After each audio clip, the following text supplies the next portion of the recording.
साल 1903, स्थान उड़ीसा। मंदिर का नाम कोणार्क सूर्य मंदिर। साल 1903 में कोणार्क मंदिर के मुख्य दरवाजे को अचानक रेत बालू से पूरी तरह से ढककर बंद कर दिया गया। इस घटना को करीबन 118 साल बीत गए, परंतु आज तक भारत सरकार ने इस दरवाजे को नहीं खोला। जब आप कोणार्क मंदिर में जाएंगे तो आपको मंदिर का मुख्य द्वार बंद दिखाई देगा। आप इस मंदिर के आसपास वाले इलाके में घूम सकते हैं, परंतु इस मंदिर का वैभव और रहस्य इस मंदिर के बीचों बीच मुख्य दरवाजे के अंदर मौजूद है। इस मंदिर से जुड़े कई रहस्य हैं, जैसे कि यह मंदिर अधूरा है, यह मंदिर श्रापित है, यह मंदिर सैकड़ों सालों से रेत में दफन था, इस मंदिर के ऊपर 52 टन का एक चुंबक था, इस मंदिर को बनाने वाले कारीगर ने आत्महत्या कर ली थी, इस मंदिर में रात के वक्त नर्तकियों के नाचने की आवाज़ें आती हैं। ऐसे ही कई रहस्य हैं इस मंदिर के बारे में, जिसे आप सुनेंगे तो आपके होश उड़ जाएंगे। लेकिन फिर भी एक सवाल है जो बार बार मन में उठता है कि इतने प्रयासों के बाद भी भारत सरकार बार बार कोणार्क मंदिर के मुख्य दरवाजे को खोलने का निर्णय क्यों बदल देती है। इन सारी बातों को जानने के लिए इस वीडियो को पूरे ध्यान से और अंत तक जरूर देखिएगा। नमस्कार दोस्तों, स्वागत है आप सभी का दैविक रहस्य यूट्यूब चैनल में। वीडियो अच्छा लगे तो वीडियो को लाइक, शेयर और चैनल को सब्सक्राइब करके बेल आइकन को प्रेस करना मत भूलिएगा। आज हम बात करेंगे कोणार्क सूर्य मंदिर के उन रहस्यों के बारे में जिसे भारत सरकार भी सबसे छुपाती है। वीडियो में आगे बढ़ने से पहले एक बार सच्चे दिल से कमेंट बॉक्स में हर हर महादेव जरूर लिखिएगा। तो चलिए इस वीडियो की शुरुआत कर लेते हैं। कोणार्क सूर्य मंदिर, यह मंदिर भगवान सूर्य को समर्पित है। इस मंदिर की भव्यता के कारण ही यह देश की सबसे बड़े 10 मंदिरों में गिना जाता है। कोणार्क सूर्य मंदिर उड़ीसा राज्य के पुरी शहर से लगभग 23 मील दूर नील जल से लवरे चंद्रभागा नदी के तट पर स्थित है। इस मंदिर को पूरी तरीके से सूर्य भगवान को समर्पित किया गया है। इस मंदिर की रचना इस प्रकार की गई है जैसे कि एक रथ में 12 विशाल पहिए लगाए गए हों और इस रथ को 7 ताकतवर बड़े घोड़े खींच रहे हों। इस रथ पर सूर्यदेव को विराजमान दिखाया गया है। इस मंदिर से आप सीधे सूर्य भगवान के दर्शन कर सकते हैं। मंदिर के शिखर से उगते और ढलते हुए सूर्य को पूर्ण रूप से देखा जा सकता है। जब सूर्य निकलता है तो मंदिर से नज़ारा बेहद ही खूबसूरत होता है। ऐसा लगता है जैसे सूरज की निकली लालिमा ने पूरे मंदिर में लाल नारंगी रंग बिखेर रखे हों।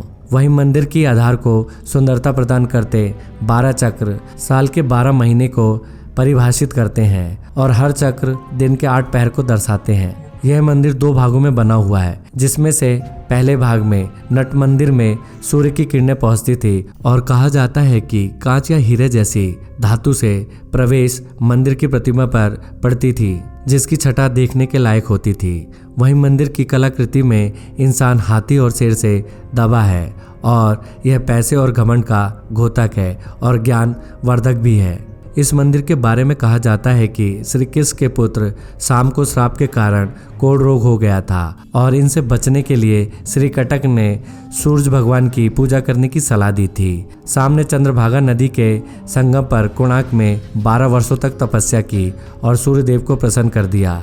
सूर्यदेव जो सभी रोगों का नाशक थे, उन्होंने उनके रोग का भी अंत कर दिया। इसके बाद शाम ने भगवान सूर्यदेव का मंदिर निर्माण करने का निश्चय किया।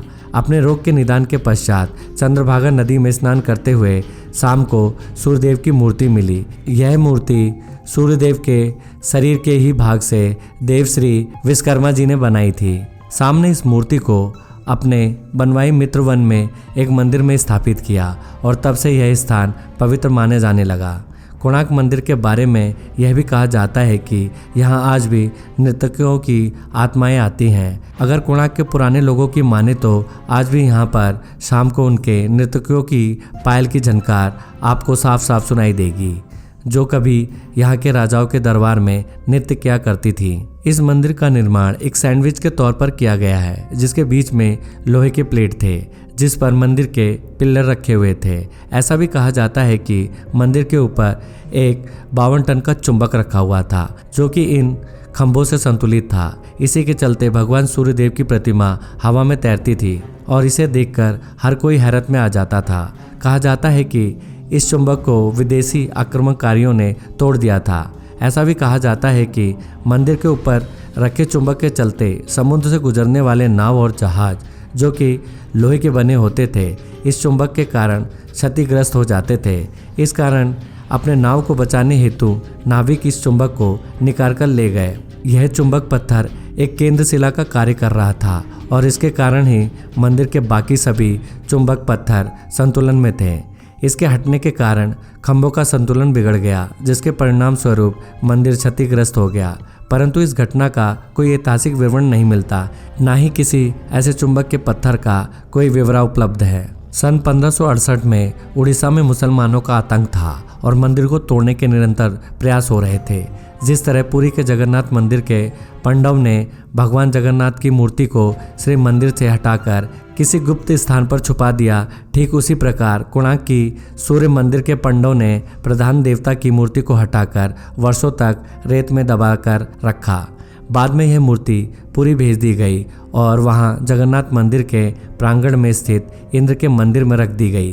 कई लोगों का यह भी मानना है कि यहाँ की पूजा मूर्ति अभी भी खोजी जानी बाकी है, लेकिन कई लोगों का यह भी कहना है कि सूर्यदेव की मूर्ति जो नई दिल्ली के राष्ट्रीय संग्रहालय में रखी हुई है वही कोणार्क की प्रधान पूज्य मूर्ति है।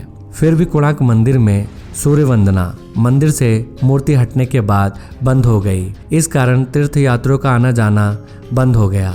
कोणार्क सूर्य वंदना के समान ही वाणिज्य गतिविधियों का एक नगर था, परंतु गतिविधियां बंद हो जाने के कारण एकदम से वीराना हो गया और कई सालों तक रेत और जंगलों से ढका रहा।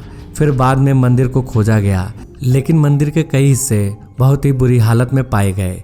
फिर बाद में ऐसा कहा जाने लगा कि आक्रमण और नेचुरल डिजास्टर के कारण मंदिर खराब होने लगा, तो 1901 में उस वक्त के गवर्नर जॉन बार्डन ने जगमोहन मंडप, जो कि मंदिर का प्रधान मंडप है, उसके चारों दरवाजे पर दीवारें उठा दी और पूरी तरह से इसे रेत से भर दिया ताकि इसी तरह सलामत रहे, इस पर किसी डिजास्टर का प्रभाव ना पड़े। इस काम में करीबन 3 साल लगे और 1903 में यह पूरी तरह से पैक हो गया। वहां जाने वालों को यह पता नहीं होता कि मंदिर का अहम हिस्सा, जो कि जगमोहन मंडप है, वो अभी तक बंद है। बाद में एसआई ने इसके अंदर के हिस्सों पर शोध कार्य आरंभ किया।